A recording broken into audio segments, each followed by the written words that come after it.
بسم الله الرحمن الرحيم، والصلاة والسلام على أشرف المرسلين سيدنا محمد صلى الله عليه وسلم. وطبعا معانا العزل الحراري زي ما حضراتكم شايفين. طبعا احنا في العزل الحراري بيتم وضع المشمع على ال على العزل لحماية العزل يعني. بعدين بيتحط الألواح، تترص الألواح عزل الحراري بالطول زي ما حضراتكم شايفين اهو.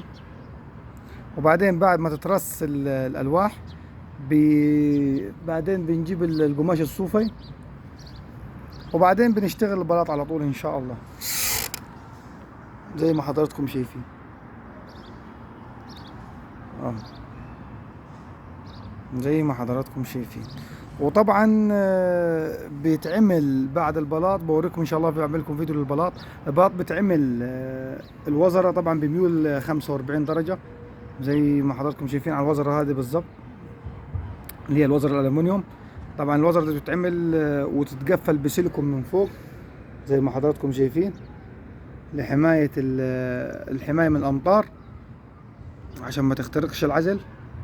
دي بالنسبة للوزر الألمنيوم زي ما حضراتكم شايفين، بتتعمل طبعا على جميع العزل